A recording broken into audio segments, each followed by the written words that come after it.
이제 오늘 부활주일 여러분과 함께 나눌 말씀을 봅니다. 본문은 고린도전서 15장 12절부터 22절까지의 말씀입니다. 이 말씀은 인도자가 받들어 하나님 말씀 읽도록 하겠습니다. 그리스도께서 죽은 자 가운데서 다시 살아나셨다 전파되었거늘 너희 중에서 어떤 사람들은 어찌하여 죽은 자 가운데서 부활이 없다 하느냐. 만일 죽은 자의 부활이 없으면 그리스도도 다시 살아나지 못하셨으리라. 그리스도께서 만일 다시 살아나지 못하셨으면 우리가 전파하는 것도 헛것이요 또 너희의 믿음도 헛것이며 또 우리가 하나님의 거짓 증인으로 발견되리니 우리가 하나님이 그리스도를 다시 살리셨다고 증언하였음이라. 만일 죽은 자가 다시 살아나는 일이 없으면 하나님이 그리스도를 다시 살리지 아니하셨으리라. 만일 죽은 자가 다시 살아나는 일이 없으면 그리스도도 다시 살아나신 일이 없었을 터이요 그리스도께서 다시 살아나신 일이 없으면 너희의 믿음도 헛되고 너희가 여전히 죄 가운데 있을 것이요 또한 그리스도 안에서 잠자는 자도 망하였으리니 만일 그리스도 안에서 우리가 바라는 것이 다만 이 세상의 삶일 뿐이면 모든 사람 가운데 우리가 더욱 불쌍한 자이리라. 그러나 이제 그리스도께서 죽은 자 가운데서 다시 살아나사 잠자는 자들의 첫 열매가 되셨도다. 사망이 한 사람으로 말미암았으니 죽은 자의 부활도 한 사람으로 말미암는도다. 아담 안에서 모든 사람이 죽은 것 같이 그리스도 안에서 모든 사람이 삶을 얻으리라. 이는 거룩하신 하나님의 말씀입니다. 아멘. 할렐루야. 오늘은 부활주일입니다. 작년도 그 유튜브 영상을 보니까 부활에 관련해서 제가 부활절 이후로 11번인가를 말씀을 전했더라고요. 그래서 이번에는 그냥 안 할까 하다가 또다시 그래 기독교에 있어서 기독교 신앙에 있어서 아주 중요한 핵심이 뭐냐 물어보면은 우리는 뭐라고 말하냐면은 십자가입니다. 맞죠? 십자가 없으면은 무엇도 없습니다. 부활도 없습니다. 그러나 부활이 없는 십자가는 온전할 수가 없습니다. 우리가 아까 읽었었던 사도행전 이쪽이 어디였죠? 마가복음의 말씀에도 보면은 또 사도행전 말씀에도 보면은 사도 바울이 그렇게 사도행전에서 마가가 그렇게 말했죠. 예수 그리스도께서 죽은 자 가운데 다시 살아나신 일이 없으면 바울이 말했네요. 우리가 여전히 무엇 가운데 있을 것이다. 죄 가운데 있을 것이다. 그 말인즉슨 예수께서 십자가에 죽으시기만 했으면 우리는 죄로부터 온전하게 될 수가 구원받을 수가 없다는 말과 똑같습니다. 십자가는 매우 중요하죠. 우리의 무엇을 위하여? 속죄를 위하여. 그러나 부활이 없으면은 우리들은 여전히 무엇 가운데서 벗어날 수 없는가? 사망이라고 하는 것 가운데서 벗어날 수가 없다는 것입니다. 나사로는 부활을 한 것이 아니고 무엇을 했다고 제가 말씀드렸었냐면은 나사로가 경험한 것은 소생이었다고 제가 말했죠. 나사로는 예수님께서 죽은 것을 다시 살려주셨지만은 그 나사로는 다시 못했거든요. 다시 죽을 수밖에 없는 인간이었습니다. 인간에게 있는 죽음이라고 하는 것은 그가 범한 죄로 인하여 인간의 육체에게 씌워진 굴레였습니다. 우리는 죽는다. 그리고 여전히 죽어 있다. 그러나 하나님께서는 예수 그리스도를 통하여 우리들에게 약속해 주신 것은 내 살을 먹어라, 내 피를 마시라. 이것을 먹는 사람은 죽어도 살겠고 무릇 살아서 나를 믿는 자는 영원토록 죽지 아니라. 우리는 그것을 단순히 내가 영혼이 영원토록 산다는 것이구나 라는 것으로 이해하는 경우들이 많지만 복음서를 통해서 또한 사도 바울의 서신서들을 통해서 우리들에게 공히 증거하는 바는 아니다. 예수께서 그의 영혼이 다시 살아나신 것이 아니라 그가 우리와 같이 밥을 먹을 수 있고 조반을 함께 나눌 수 있고 우리와 함께 대화할 수 있고 내 옆구리에 너의 손가락을 넣어 보라라고 만질 수 있는 새로운 몸을 가지고 새로운 몸입니다. 새로운 몸을 가지시고 다시 살아나신 것과 같이 우리도 그 예수 그리스도와 같이 부활의 첫 열매 되신 예수 그리스도와 같이 그 다음 열매 된 우리들도 예수 그리스도와 같이 무엇한다? 부활한다. 우리의 영혼이 영원토록 죽지 않는 것이 아니라 우리의 영과 혼과 몸이 영원토록 죽지 아니한다. 우리는 죽을 것이나 우리의 영혼은 그분에게 가 있는 것이고 언젠가 예수 그리스도 부활의 첫 열매 되신 예수 그리스도께서 다시 이 땅에 무엇하실 때에 오실 때에 우리도 그분과 같은 모습으로 무엇하게 될 것이다. 다시 부활하게 될 것이다 라고 복음서의 기자들과 또한 서신서의 기자들은 그렇게 말을 하고 있습니다. 허무맹랑한 소리죠. 허무맹랑한 소리잖아요. 영혼이 영원토록 죽지 않는다는 것은 영혼 불멸은 어느 정도 우리들이 동양 사상에서도 또 우리들이 유교 사상에서도 완전한 유교 사상이 아니라 조금 비뚤어진 유교 사상이긴 하지만 아무튼 귀신이 와서 조상들이 와서 뭐 먹는다고 하니 제사밥에 있는 제사상에 있는 제사밥 먹는다고 하니 그런 것들 우리들이 많이 들어서 영혼 불멸이라는 것은 그렇게 큰 거부감이 없지만 우리의 몸이 무엇한다고 하는 것은 아니 이 몸은 분명히 여러분 이장 해본 적 있으신가요? 저는 이장을 본 적은 없는데 제가 얼마 전에 영화 하나를 보고서는 그 관련해서 몇 개를 찾아보다가 직접 파묘하는 것도 영상 본 적이 있는데 완전히 못하더라고요. 그냥 흙이 되는 거예요. 아니 흙이 됐는데 이게 어떻게 된단 말이야? 어떻게 다시 산단 말이야? 그럼 도대체 창조는 어떻게 믿습니까?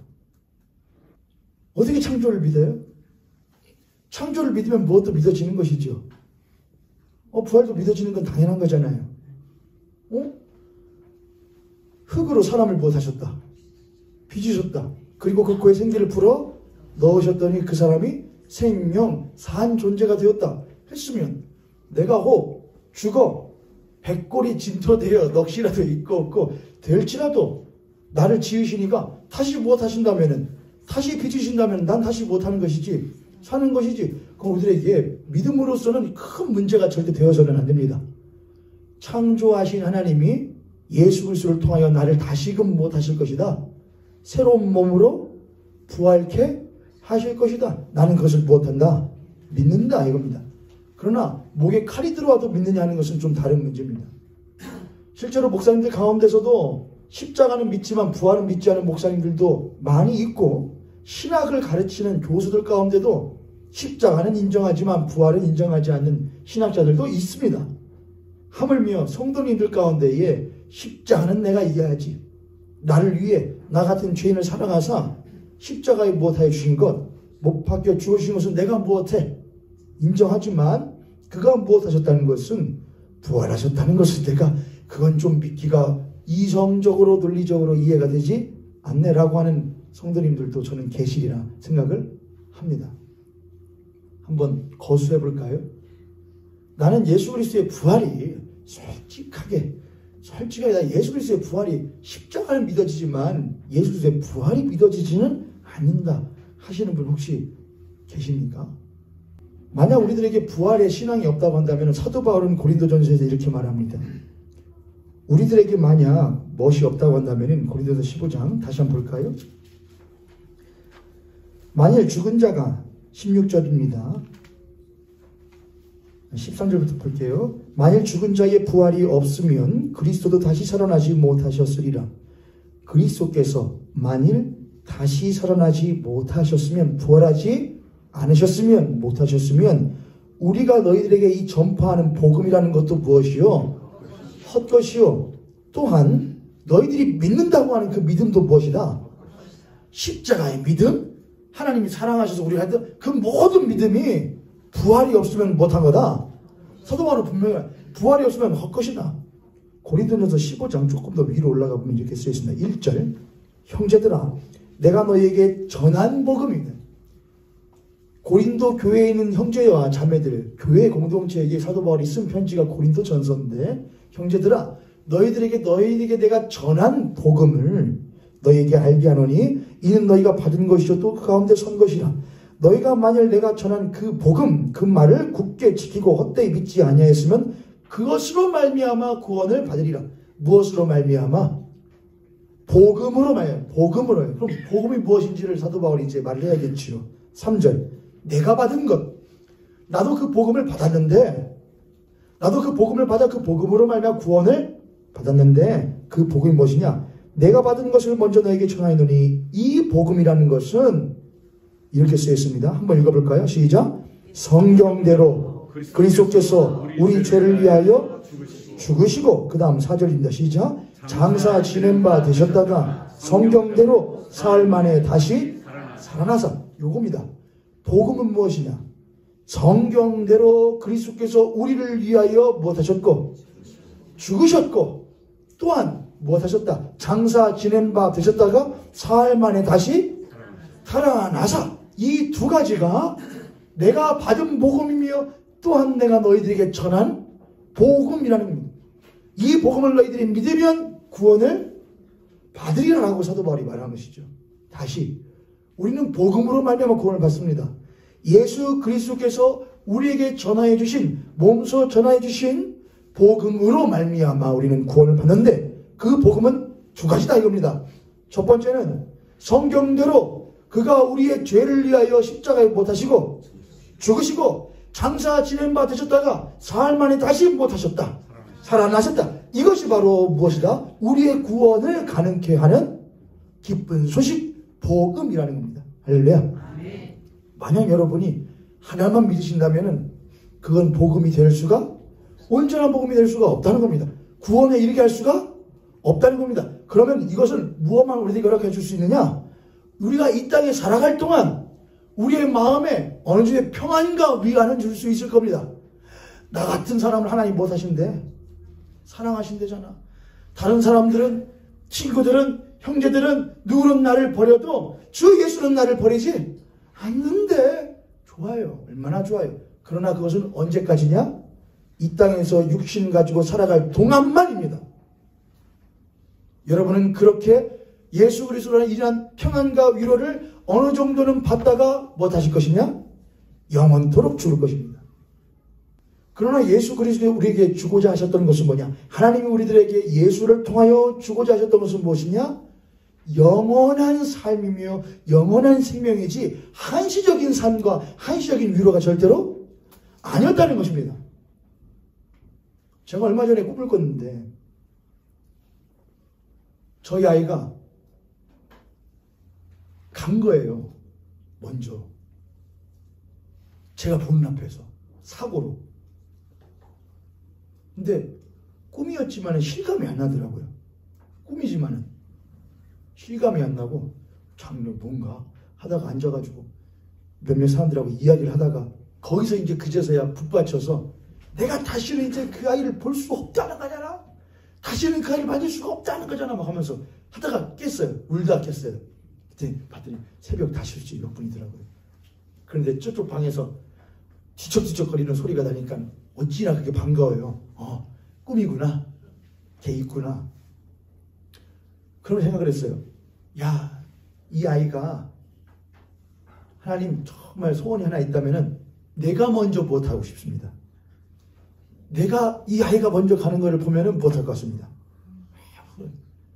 더 바란다면은 이 아이가 있는 동안은 잘 살다가 못했으면 좋겠습니다. 잘 살다가 제명에 다해서 주님께 갔으면 좋겠습니다. 더 욕심을 좀 부린다면은, 어떤 사람은 그렇죠. 안 죽는 게 뭐라고, 복 같지만 뭐라고, 저주라고, 죽어야 되는데. 그 무드셀라가, 성경에 보면 무드셀라가 성경에서 가장 오래된 사람이었는데 몇 세를 살았다고 합니다. 예, 969세요. 969세를 살았대요. 969세를 살았던 무드셀라는 좋았을까요? 안 좋았을까요? 여기서 여러분이 좋았겠죠. 969세를 하면 여러분은 분명히 고난주간 동안 제가 올려놓은 영상을 안 보신 거예요. 거기 보면은 구속사로 있는 고난 주간 묵상해가지고 무드셀라에 있었거든요. 들으셨어요? 거기 보면 이렇게 하죠. 무드셀라가 좋아하나요? 내가 969살 될 때까지 온 세상에 죄가 관영함과 나의 자식들이 후손들이 하나님을 떠나는 것을 이 보는 것이 내가 얼마나 속상한가를 이 무드셀라가 말을 하죠. 그런 걸 말하는 것이 아니고 하나님 이 아이가 한다면 나와 같이 당신을 알아. 영원한 생명을 알아. 이 땅에서만 당신을 섬기면서 함께 사는 것이 아니고 그 영원한 하나님 나라에서도 영원토록 당신과 함께 살면 참 좋겠습니다는 게 부모 마음이겠죠. 그럼 하나님은 우리에게 구원을 주시는데 영원하신 하나님이 사랑이 풍성하신 하나님이 우리에게 구원을 누구를 통하여 주시는데요? 예수 그리스도 자신의 하나뿐인 독생자를 통하여 주셔요. 영원하신 하나님이 사랑이 풍성하신 하나님이 자신의 하나뿐인 독생자 곧 하나님 본체이신 예수를 통하여 우리에게 구원을 주시는데 그 구원이 한시적이에요. 제가 지금 살고 있는데 제가 예를 들어서 80에 간다고 하죠. 90에 간다고 하죠. 그럼 제가 90살만 사는 동안에 하나님으로 인하여 위로받고 평안 누리고 사는 90살을 위하여 예수 그리스도 십자가에 못 박아 죽인단 말입니까? 그거 너무나 뭐가 안 맞지 않습니까, 여러분? 수지타산이 너무나 안 맞지 않습니까? 아니, 누구를 바치는데? 자신의 하나뿐인 하나님의 아들을 바치는데 그저 한 인간의 90살 살 동안의 마음의 평안과 위로를 얻기 위하여 자신의 몸을 버리신다면, 자신의 생명, 신의 자신의 모습을 버린다면 수지타산이 맞습니까, 안 맞습니까? 안 맞죠. 적어도 당신의 아들을 버릴 정도면은 그 한 인간이 그 아들로 인하여서 영원한 생명을 얻게끔 하는 것이 사랑이 풍성하신 영원하신 하나님의 마음 아니고 또한 그분의 무엇 아니겠습니까? 재량 아니겠습니까? 할렐루야. 아멘. 이해가 되시 안 되셔, 여러분? 여러분 같으면 그렇게 하시겠냐고요. 여러분이 하나님이시면요, 내 새끼를, 내 자식 하나뿐인 독생자를 바치는데 조그만 은혜 입게 하겠냐고요. 조그만 구원 얻게 하겠냐고요. 부족한 구원 얻게 하겠냐고요. 그렇겠어요? 그렇지 않겠어요? 그렇지 않다 이거예요. 영원한 것, 항구적인 것, 누구도 가져갈 수 없는 것, 가장 값진 것을 믿는 자에게 주고 싶지 않겠냐 이것입니다. 할렐루야. 한번 좀 진정을 하고. 여러분 그런 거예요. 그럼 다시 한번 우리가 생각을 해야 돼요. 그래? 그럼 내가 십자가만 믿는 것이 내가 이 땅에서 살아갈 동안에 어느 정도의 마음의 뭐는 줄 수 있지만 위로와 평안을 줄 수, 영향을 줄 수 있을지 모르겠지만은 부활이 없으면 결국에는 못하는 거구나. 나는 죽는 거구나. 나 믿었으니까 어디 가잖아요. 천국 가잖아요. 성경은 천국에 대해서 말을 해요. 그러나 뭐 또한 말하느냐? 그래, 너를 구원하신 예수 그리스도가 죽은 지 사흘 만에 못하시고 부활하시고 무엇하시오? 승천하시오. 하나님 보좌 우편으로 승귀하셨고 돌아가셨고 그는 자신이 약속하신 바대로 다시 무엇하시리라? 다시 오시리라. 그때에 믿은 자들을 부르실 것인데 그들이 예수 그리스도와 같은 몸으로 다시 못할 것이다. 부활하실 것이다 라고 말했다고요. 그런데 우리는 그저 아니 나는 그냥 이 땅에 살아갈 동안만에 이렇게 위로 얻고 조금 눈물 흘리고 좀 울적할 때 그분을 고먹고 살다가 죽으면 어디 가는 것만 해도 만족해요. 천국 가는 것만 해도 만족해요라는 것은 내가 믿고 싶은 것만 내가 이해하고 싶은 것만 믿는 것이지 성경이 말하는 대로 믿는 것은 절대로 아니라는 겁니다. 복음은 제가 예전에 한 적이 있었죠. 예수 그리스도에 대해서 하면서 그분이 계심, 그분이 오심, 또한 그분이 무엇하심, 그분이 죽으심, 그분이 가심, 그리고 그분이 다시 오심, 그분이 그리고 영원토록 못하심, 다스리심. 이게 전부 다 뭐냐? 우리가 믿어야 할 복음이에요. 하나도 빼뜨리면 되는 것이 아니란 말입니다. 우리의 구미대로 뽑아먹을 수 있는 복음이 절대로 아니라 이거 하나가 통이에요. 하나예요. 우리 이 하나의 복음을 못하는 것이냐? 믿는 것이고 그 하나의 복음만이 우리들에게 진정한 구원을 허락해 줄 수가 있어요. 그래서 저는 앞으로 나를 부활에 대한 이야기를 할 때에 이 자리 가운데에 나는 십자가는 믿어지지만 부활은 이성적으로, 저는 지금부터 부활을 이성적으로 여러분께 설득을 하지 않을 거예요. 그거는 지난 여러분 유튜브 방송 가서 보시면 있어요. 부활절 거 재생 목록에 그거 보시면 돼요. 최대한 그건 안 하려고 그래요. 그러나 이 부활이 어떤 의미인지, 여러분이 부활을 믿지 않으면 무슨 복음의 구원의 소원에가 있는지를 여러분하고 좀 나눠 보려고 합니다. 오늘 말씀의 제목은 부활의 첫 번째예요. 제목 한번 읽어볼까요? 시작. 꽃피는 한 번 더 시작.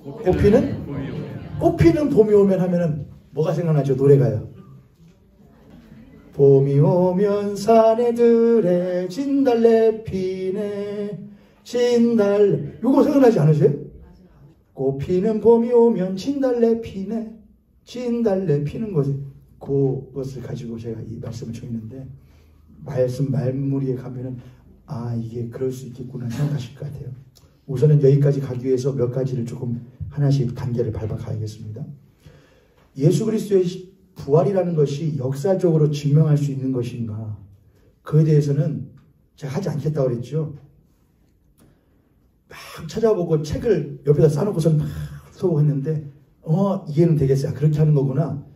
방법론에 따라서, 역사적 증거에 따라서, 실증 자료에 따라서, 전제에 따라서 여러 가지가 있어요. 그러나 그거 다 우선 차치해 두고 뭐만 보자 이거냐. 성경에서 이 복음서와 마태, 마가, 누가, 요한복음을 기록한 복음서의 저자들과 사도행전부터 시작되어지고 또한 그 뒤에 이어지는 서신서를 쓴 바울이 이야기한 것들을 가지고 우리는 한번 살펴보자 이겁니다. 특징이 하나 있는데, 고린도전서 15장이 부활장이라고 하는데 거기 보면 이렇게 쓰여 있습니다. 바울이 예수 그리스도가 죽은 지 사흘 만에 다시 부활하셨고, 이렇게 말합니다. 게바에게 5절일 겁니다. 5절. 게바에게 무엇 하시고? 게바에게 보이시고 후에 12 제자에게 와, 이렇게 쓰니까는 이것은 앞에 있는 보이시고를 뺀 것이죠. 그렇죠? 있다고 쳐도 됩니다. 게바에게 보이시고 후에 12 제자에게도 보이시고, 6절. 그 후에 500여 형제에게 일시에 보이셨나니 그 중에 지금까지 대다수는 살아있고 어떤 사람은 잠들었으며, 그 후에, 여기서 야고보는 예수님의 육신의 동생입니다. 육신의 동생. 육신의 동생이 이게 형제죠. 어릴 때부터 함께 놀고 자랐던 형제 야고보에게 못하셨고 보이셨으며, 그 후에 모든 사도에게 보이셨고, 맨 나중에 만삭되지 못하여 난자 같은 나 바울에게도 못하셨다. 계속해서 무슨 단어가 반복이 되느냐? 보이셨다는 말이에요. 자, 우리는 보이셨다는 말과 함께 그가 보여주신, 자신을 보여주신 대상들에 집중할 필요가 있어요. 첫 번째 누구에게? 게바는 누구를 말하는 것이냐? 베드로입니다. 베드로의 본명이 게바입니다. 베드로는 예수님이 붙여주신 별명이고 반석이라는 별명이고요. 베드로에게와 또한 12제자에게와 또한 500의 형제에게와 또한 예수님의 육신의 동생 야고보에게와 또한 모든 사도에게와 또한 만삭되지 못하여 난자 같은 내게도 보여주셨다. 이렇게 해요. 자, 이 대상들이 많이 있는데 공통점이 하나가 있어요. 뭘까요, 여러분? 게바, 12제자, 500여 형제, 바울, 예수님의 육신의 동생 야고보, 모든 사도, 이들의 공통점이 하나가 있어요. 무엇일까요? 유대인입니다. 어휴, 박수. 이야, 선생님, 유대인이에요. 맞아요, 유대인이에요. 이게 아주 중요해요. 유대인들에게 부활하신 예수님이 자신을 무엇 하셨다는 거냐? 보이셨다는 것은 계속해서 반복적이죠. 그럼 뭘 말하냐? 의도적이라는 걸 말을 해요. 유대인들에게 자신이 부활하신 것을 의도적으로 무엇 하셨다는 거냐? 보여줬다는 것은 뭘 말하는 거냐? 나 진짜로 못했어? 부활했다는 것을 그들에게 확인시켜 주고자 하셨다는 걸 말을 해요. 유대인들에게. 사도 바울이 이런 말 하는 중인데 빌립보서 2장에 보면 이렇게 합니다. 하나님이 그를 다시 살리셔서 하늘에 있는 자들과 땅에 있는 자들과 땅 아래에 있는 자들로 모든 무릎을 예수의 이름에 꿇게 하시고 그 예수 그리스도를 무엇이라 주라 시나요 이렇게 하거든요. 그 예수를 주라 시나요 이렇게 하거든요. 이 주라는 말은 퀴리오스라고 하는데 헬라어로 퀴리오스예요. 이 퀴리오스라는 말이 주라는 말인데 우리가 뭐 사극에서 보거나 그 방자 어딨느냐 돌쇠 어딨냐 얘 마님 얘 주인이 말 때 그런 주인을 말하는 게 아니고 여기서 말하는 퀴리오스는 누구에게만 붙일 수 있는 것이냐 로마에게는 이스라엘을 그 당시 다스리고 있던 로마에게는 누구에게만 붙일 수 있는 호칭이 있느냐 로마의 황제 시저 카이사르에게만 붙일 수 있는 것이 퀴리오스예요. 왜냐하면은 로마의 황제는 인간이 아니라고 생각했거든요. 그는 무엇이다? 그는 신의 아들이다. 신적 존재인 황제에게만 뭐라 붙이냐? 퀴리오스예요. 이스라엘 유대인들에게는 누구에게만 주를 부르냐? 주 구약 성경 가보세요. 주 여호와. 주 여호와 나의 하나님이에요. 그러니까 오직 하나님만이 히브리어 아도나이죠. 아도나이. 오직 하나님만이 아도나이세요. 오직 하나님만이 주님이다. 이렇게. 유대인들에게는 오직 하나님만이 신이시고 하나님만이 주님이시다. 하나님만이 아도나이요. 하나님만이 주님이 하나님만이 퀴리오스다. 그러니까 이스라엘 사람들이 유대인 이 로마에게 압제를 당하고 있을 때에 로마인들은 너희들이 로마에게 통치를 받고 있는 속국이면은 너희들의 주는 누구다? 가이사다 이거예요. 가이사. 성경에 가이사의 것은 가이사에게 이렇게 하죠. 그 가이사가 카이사르라는 말이고 시저라는 말이에요. 그게 로마의 황제 말하면 대통령 붙이는 호칭입니다. 그러니까 가이사에게만 오직 로마의 황제인 가이사에게만 너희들이 누구라고 말해야 되는데 주요 내 주님이어야 되는데 너희들은 누구를 보고 주님이라고 하네? 너를 오직 하나님만이 주님이라고 하네? 유대인들은 거기에 목숨을 걸어요. 오직 하나님만이 주님이지. 하나님만이 유일하신 하나님. 그들의 유일신이에요. 유일신앙. 하나님만이 하나님이시오. 하나님만이 상천하지 오직 하나님만이 유일하신 하나님이에요. 만방의 모든 신은 헛것들이다. 그들의 유일신앙이에요. 오직 하나님만이 퀴리오스라. 자, 근데 빌립보서에서 사도 바울이 모든 이름에 뛰어난 이름을 주사 그를 누구라 시인하게 하셨다. 지금 누구를 주라 시인하겠대요? 예수 그리스도를 주라 시인하겠대요. 그러니까 초대교회 공동체의 신앙인들은 누구를 보고 주라고 했다는 거냐? 예수 그리스도를 보고 누구라고? 주라 시인했다는 거예요. 초대교회의 성도들은 예수를 보고 주라 했다고요. 근데 그들은 전부 다 초대교회 신자들은 전부 다 누구냐면은 유대인들이에요. 여러분 예수님이 우리가 BC와 AD를 나누는데 BC는 언제부터예요? 지금이 AD죠. AD 2024죠. AD 2024년이라는 거. 우리는 그걸 서기라고 하죠. 서기. 예수님이 오신 이후로 2024년이 지났다 합니다. 예수님 오시기 전을 뭐라고 하고요? 예수 오시기 전 비포 크라이스트에서 BC라고 합니다. 그러면 아노 도미니 주 오신 이후 주님이 태어나신 이후에서 아노 도미니 주님의 해 이렇게 합니다. 그래서 AD라고 합니다. 그럼 예수님은 AD 0에 태어나셨다고 하고 AD 33에 못 하셨다고 하죠 우리가. 그렇다 해요. 그런데 사도 바울이 빌립보서를 썼을 때 그때는 언제 경이냐? 약 40 후반에서 50년대라고 그래요. AD.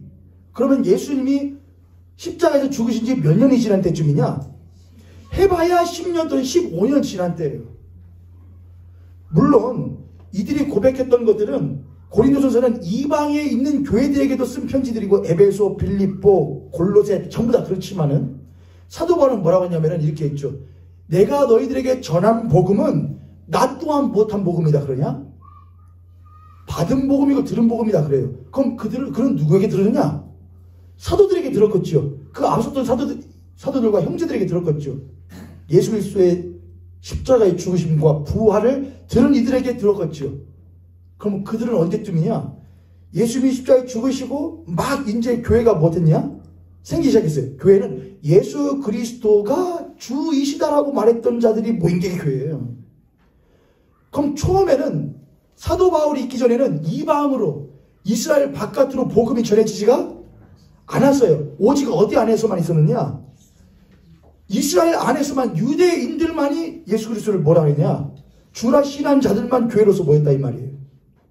그러니까 사도 바울이 지금 말하고 있는 예수 그리스도를 무어라 주라 시인하는 이들은 전부 다 누구였었다는 것이냐? 유대인들이 처음엔 다 유대인들이었다는 거예요. 게바도, 12형제도, 500여 형제도, 야고보도, 모든 사도들도, 심지어 바울까지도 모두 다 유대인들인데 예수를 못했다는 거냐? 주라 시인했다 이거예요. 자, 근데 그들은 유대인들로서 오직 누구만 주라 시인했다? 그들은 유대인, 그리스도인이기 전에 뭐 했다는 거냐? 유대인이었는데 유대 교회 신봉자들이었는데 예수 그리스도를 믿는 그리스도인이 된 거란 말이에요. 그럼 그들은 유대인들로서 원래는 누구만 주로 오직 하나님만이 신이시고 오직 하나님만이 우리의 주인이시다 했다는 거예요. 우리는 그것에 무엇을 건다? 뭐? 시저가 주라고? 그건 한낱 무엇일 뿐이야. 인간일 뿐이야. 아무리 우리가 통치를 받고 우리가 속국이어도 우리의 하나님이 우리의 주라고 하는 것은 내 목숨을 걸고 나는 바꾸지 않아. 어찌 사람 따위가 황제의 옷을 입고 어마어마한 나라를 다스리는 황제라고 할지라도 상천하지를 창조하신 하나님보다 클 수 없어. 오직 하나님만이 퀴리오스야. 그러니까 로마인들 입장에서도 그냥 유아책을 쓸 수밖에 없다는 거예요. 너무나 못하니까 이들의 종교성이. 어디 사람이 퀴리오스가 될 수 있냐 이거예요. 그랬던 유대인들이었는데 그들이 예수를 뭐라고 했냐? 자, 게바도 12사도들도 또한 수많은 이들이 예수 그리스도가 예루살렘으로 입성하신 것과 3년 동안 공생을 생활하신 것 귀로 듣고 눈으로 봐서 합니다. 예루살렘에서 이렇게 움직이시고 역사하시다가 골고다 언덕으로 십자가를 지고 지나가는 것을 그들은 다 못했습니다. 받고 십자가에 못 박혀 죽어서 그들은 다 봤어요. 또 어떤 분들은 그런 사람들이 있었죠. 예수님이 십자가에 죽으신 것이 아니고 못했다. 기절했다는. 어떤 사람 이런 걸 믿는 사람도 있더라고요. 그러니까 예수님이 어딘가에 가서 어떤 소생술을 배워와서 십자가에서 못했었는데 잠깐 죽었는데 다시 못했다. 무덤에서 깨어나서 나왔다 이거예요. 그래서 반박하는 사람들이 야 그러면 아무튼 예수님이 소생을 했는데 뭘 했을 거 아니냐. 아무튼 채찍을 못했고 심하게 맞았고 양손과 양발에 못은 박혔고 가시면을 썼고 그냥 옆구리를 몰랐으니까 찔렀으니까는 온몸이 못할 거 아닙니까. 그 사람들 베드로야 이렇게 죄송합니다. 제가 너무나 신성모독적으로 했네. 그럼 그렇게 해가지고 베드로야 내가 소생을 했다. 다시 제자들 모아라. 그렇게 하면은 제자들이 그걸 보고서는 다시 하고 싶은 마음이 생길까요? 아무것도 아닌, 그러니까 소생술이라는 건 기절설이라는 건 말이 되지 않고 또 어떤 생각을 해요. 이 모든 사람들이 자신들의 모든 꿈과 자신들의 모든 소망을 이 한 사람에게 담았는데 이 한 사람이 못해버리니까 십자가에 죽으니까 너무나 큰 무엇에 빠져버렸다. 충격에 빠져서 너무나 큰 충격에 빠져서 집단적인 환각이나 또는 충격으로 인한 아노미 상태에 빠지게 되어서 예수가 못했다고 말해버린 거다. 근데 그것도 그래 뭐 그럴 수도 있겠지만 그런 것 치고는 그들이 목숨까지 걸 필요까지 있었는가 싶죠. 그렇죠. 그러니까 모든 유대인들이 예수 그리스도가 십자가에 죽으신 것은 분명히 못했다 이거예요. 봤다 이거예요. 그분은 오병이어 떡 5개와 물고기 2마리를 가지고 5,000명을 먹이고서는 12광주리가 남게 했고 소경을 고쳤고 혈루병 앓는 여인을 고쳤고 물 위를 걸었고 죽은 나사로를 살렸다. 그러나 그는 십자가에서 못했다.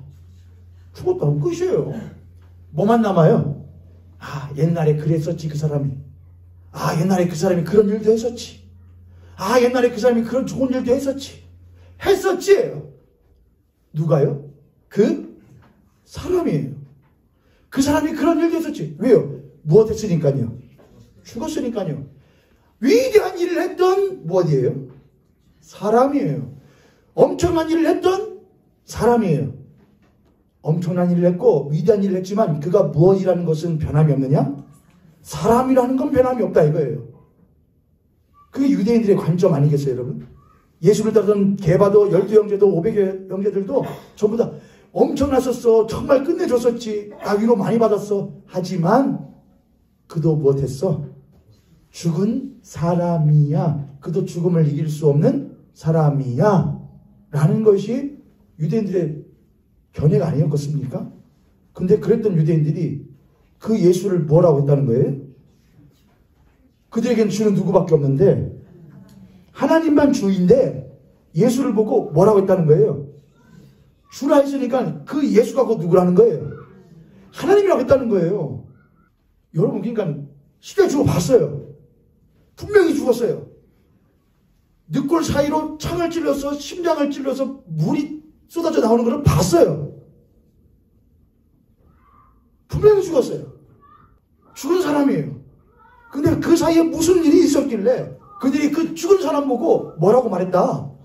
그가 하나님이다 했냐 이거예요. 그가 주다 했냐 이거예요. 무슨 일이 있었냐 이거예요. 그럼 무엇으로 그 일을 설명할 수 있냐 이거예요. 무슨 사건이 있었고 무슨 일을 이들이 경험을 했길래 죽은 사람을 보고 나의 뭐라고? 나의 주요. 하나님의 아들이시요. 그는 곧 하나님이시다라고 고백하게끔 만들었냐 이거예요. 무슨 사건이요? 돈을 막 풀었을까요? 너 이거 부활했다고 거짓말하면은 수많은 명예와 영광을 얻을 수 있어라고 현혹을 했을까요? 어떻게 하면은 목숨 걸고 그런 일을 할 수 있는 것일까요? 어떤 사람들이 그런 표현을 쓰더라고요. 우리나라에다가 해가지고서는 여러분 유대인들이 예수를 뭐라고 말한다는 것은 주라고 말한다는 것은 마치 못한 거냐? 아주 적적 경상도에 날 때부터 경상도 사람으로서 아주 보수 쪽에 있던 사람이 어느 날 갑자기 돌이켜서 나는 이제 우리가 이제 우리나라 하도 이런 게 명확하게 되어 있으니까요. 어쩔 수 없어요. 진보하면 이제 제일 이제 대중적으로 중요하게 여기는 사람이 이제 김대중 대통령이었으니까 나는 김대중의 열렬한 지도자입니다. 라고 갑자기 한순간에 못하는 것. 자기의 정치색을 바꾸는 것보다 더 크다 이거예요. 일평생을 북한 땅에서 김일성이 나의 뭐라고? 나의 아버지라고. 나의 아바이라고 했던 사람이 어느 날 갑자기 합박해서 아니라고 나 이 사람이 내 아베가 아니라고 말하면서 훨씬 더 못하다는 거냐? 변하는 거예요. 극심한 변화하는 거예요. 유대인이 죽은 예수를 보고 뭐라고 하는 것? 주라고 말하는 것이에요. 도대체 무슨 사건이 있었냐 이거예요. 다시 고린도서 15장으로 가요. 5절입니다. 게바에게 보이시고 후에 12제자에게 보이시고 그 후에 500여 형제에게 일시에 보이셨나니 그 중에 지금까지는 태반이 아직도 대다수가 살아있고 어떤 사람은 죽었지만 그 후에 야고보에게도 보여주셨고 그의 모든 사도에게도 보여주셨고 만삭되지 못한 난자 같은 내게도 보여주다. 자, 지금까지 우리는 대상에 대해서 했어요. 그들은 유대인들이다. 정통 유대인들이다. 오직 하나님만 퀴리오스라고 하는 유대인들이다. 근데 그들이 예수를 뭐라고 했다? 퀴리오스요. 죽임이시요. 그분이 나의 하나님이라고 말했다. 무슨 일이 있었냐? 사도 바울이 이렇게 말해요. 그 예수가 죽은 지 사흘, 장사된 지 사흘 만에 다시 살아나서 오직 하나님만 뭐라고 말하는 주라고 말하는 그 유대들에게 자신을 무엇하여 주셨다? 보여 확인시켜 주셨다. 나는 보지 않고서는 못 믿겠어. 내가 한번 그를 만져보면 믿을 수 있으려나?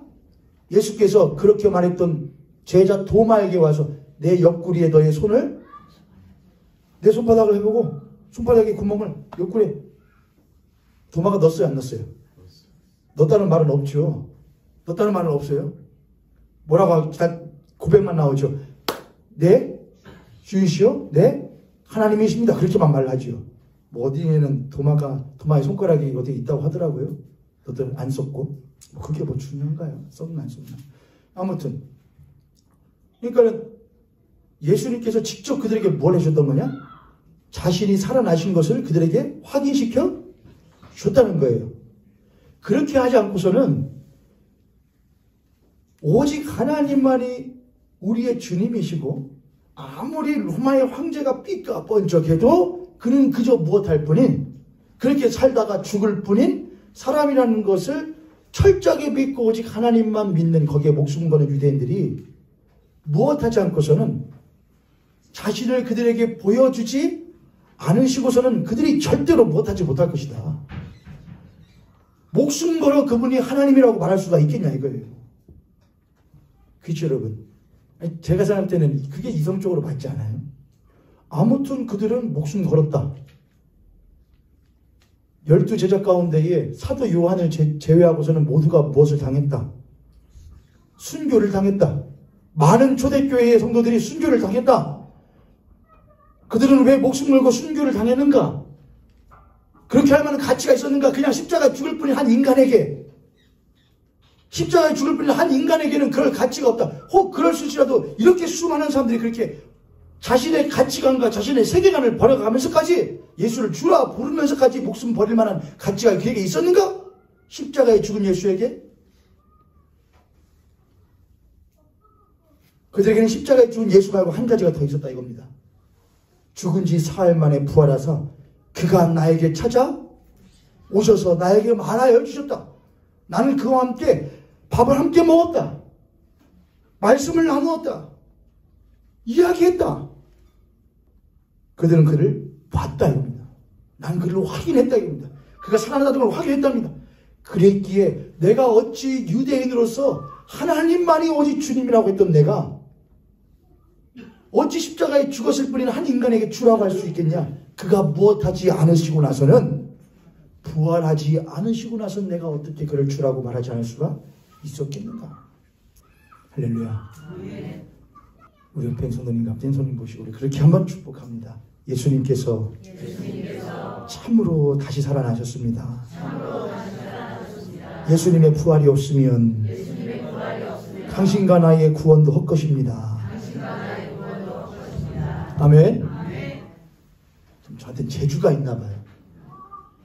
제가 공부하고 막 할 때는 재밌다, 그렇구나, 그래 했는데, 재밌게 배웠는데 재미없게 전하는 재주가 있나 봐요. 물론 여러분들은 재미가 없으면 시간이 왜 안 가는 거야, 시계 고장난다, 여러분 약간 그런 표정이세요 지금. 하나님 죄송합니다. 그러면 보여주셨다 이거예요. 또 하나가 있어요.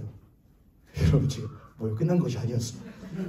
아멘을 세게 해야 끝나는 것인가? 그럼 그렇게 하죠.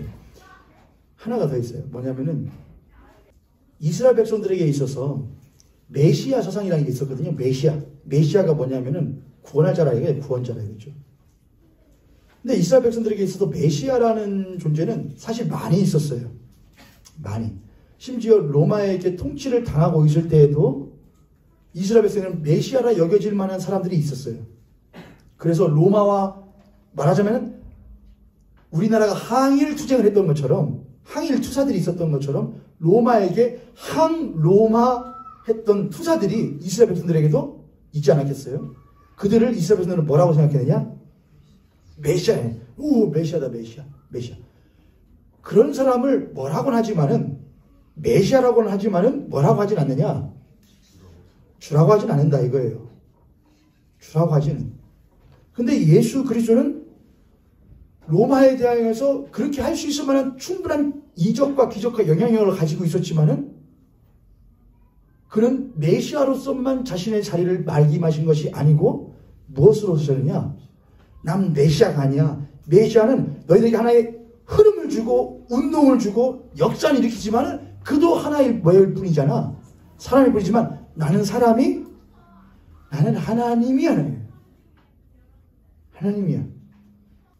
이스라엘 사람들은 하나님이 인정하시는 사람은 그렇게 항일이 아니죠.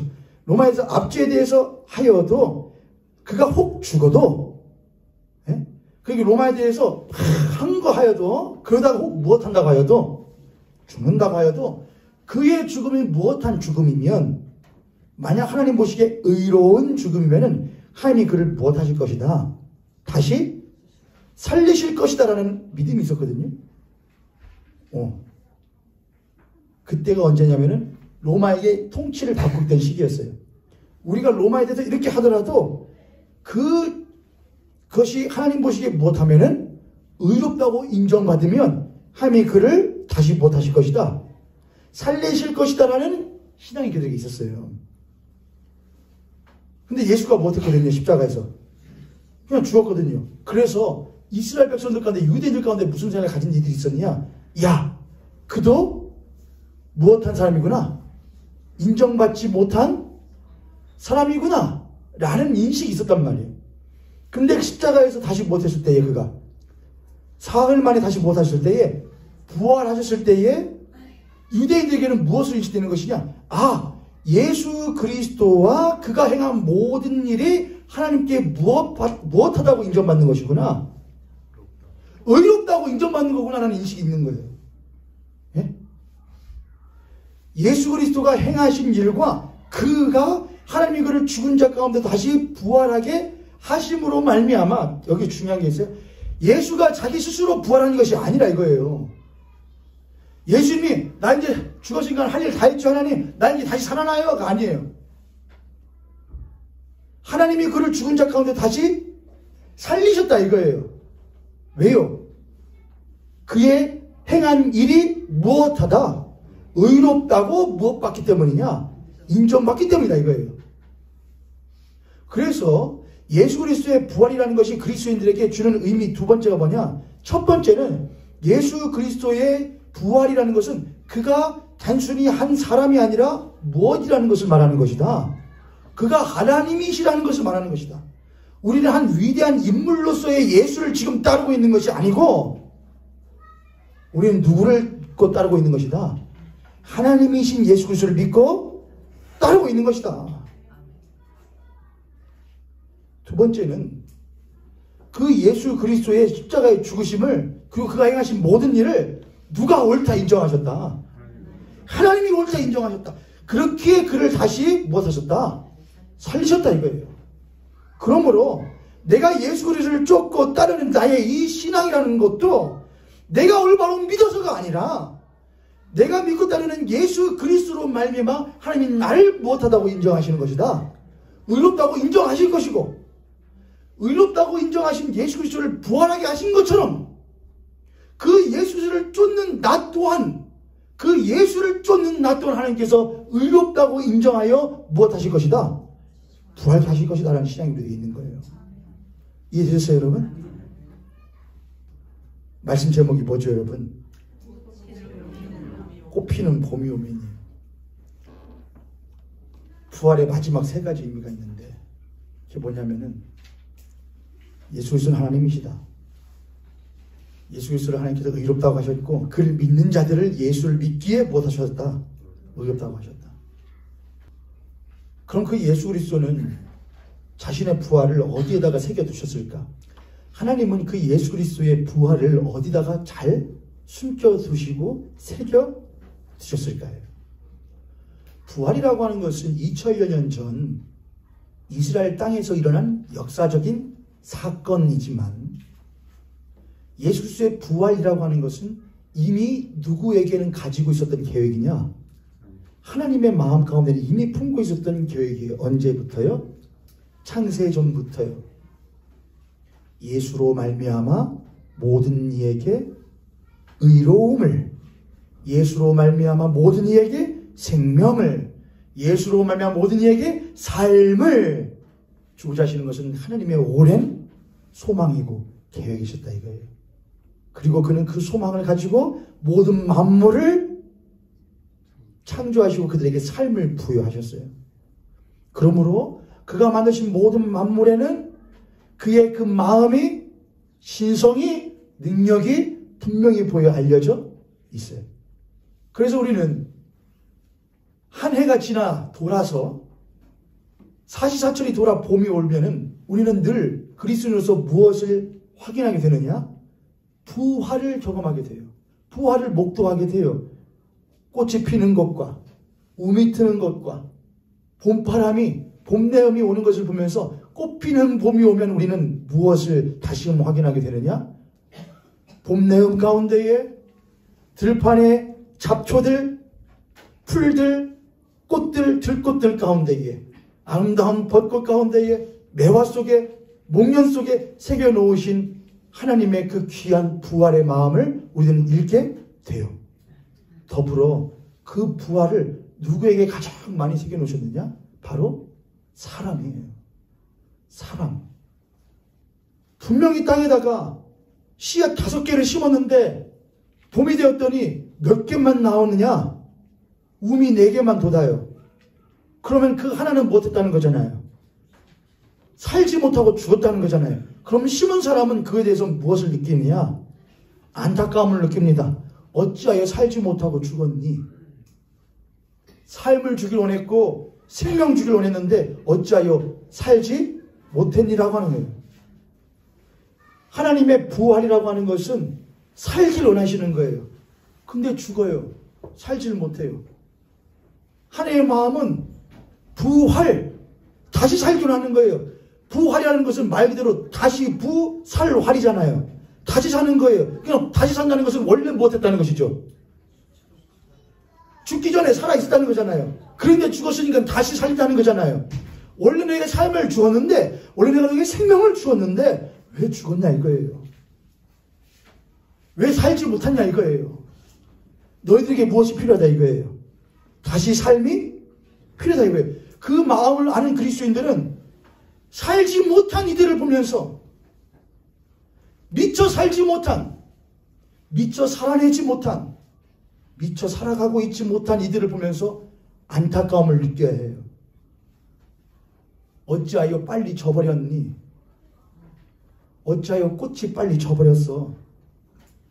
어찌하여 더 살지 못했어? 어찌하여 더 아름답게 피지 못했어? 어찌하여 더 멋지게 피어나지 못하고 죽어버렸어? 라고 하는 사람에게 새겨져 있는 생명의 그 말씀들을 우리는 그것이 그저 흔적 없이 지워져 버리고 사그라지는 것을 볼 때에 무엇을 느껴야 되느냐? 안타까움을 느껴야 돼요. 우리 주변에는 그런 안타까운 일들이 많이 일어납니다. 영문도 모르고 이유도 모르고 또 영문 이유 다 아는데 어찌할 수 없어서 하나님이 사람에게 새겨주신 생명을, 그 생명의 글들을 흔적 없이 또는 옅어지게 그 글이 옅어지게 지워짐을 당하고 지워져 가는 이들이 우리 주변에는 많이 있습니다. 우리들은 부활주의를 기념하여서 하나님의 마음을 헤아려 그들을 다시 한번 돌아볼 필요가 있습니다. 4월이면은 이제 우리나라에게는 4월 하면은 항상 이제 언제부턴가 잊혀지지 않는 하나 있거든요. 4.19 혁명도 있었습니다. 4.16입니다. 세월호 참사 10주기입니다. 그거 안 믿는 애들도 많았을 거 아니에요. 그건 예수 믿는 사람이 입에도 꺼내면 안 되는 말이에요.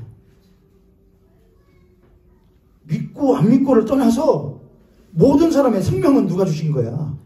하나님이 주신 거야. 근데 그 생명이 안타깝게 악사져 가는 것에 대해서 우리가 뭘 해야 됩니다? 안타까움과 답답함과 그걸 어떻게 해결할 것인가? 이태원에 젊은이들이 갔습니다. 그거 저도 한때 그랬죠. 에휴, 그런데 뭐하러 그러니까 놀러 가가지고는 거기서 그렇게 하니까 그런 걸 떠나서 하나님은 그들에게 뭘 주셨다? 생명을 주셨다. 근데 그 생명이 안타까운 대표적인 사건들일 뿐입니다. 그 외에도 수많은 일들이 우리 주변에서 일어나고 있을 때 우리들은 너무나 쉽게 죽음이라는 것이, 하나님이 부하신 생명이라는 것이 지워져 가고 옅어져 가는 것에 너무나 이제 무감각해져 버렸어요. 너무나 가는 사람들 많으니까요. 너무나 그런 사람들 많으니까요. 오로지 누구의 죽음에만 관심이 많으냐? 나의 죽음에만 관심 많고 민감해요. 나 죽으면 안 되는데, 나 죽으면 안 되는데, 내 새끼 죽으면 안 되는데, 내 새끼 귀한 듯 그 새끼들도 귀한 겁니다. 내 자식 귀한 듯 그 자식도 귀한 겁니다. 내 생명 귀하듯 그의 생명도 귀한 겁니다. 하나님 그의 삶에도 다시 한번 부활의 기적이, 다시 한번 하나님 그들에게도 부활의 능력이 전해질 수 있도록 사도 바울이 내가 너희들에게 전한 복음은 했던 것처럼 우리도 그들에게 그 복음을 무엇할 수 있도록 하나님이 당신을 다시 살리기를 원하십니다. 하나님 당신에게 이미 생명을 주셨고 더 풍성히 주기를 원하십니다. 라고 말할 수 있는 부활의 증인들 되시기를 주님의 이름으로 축복합니다. 꽃피는 봄이 오면 진달래 피네. 꽃피는 부활의 아침이 오면은 나의 삶에도 꽃이 핀다. 생명이. 그리고 그 부활이 그들에게 가면 그들에게도 꽃이 피어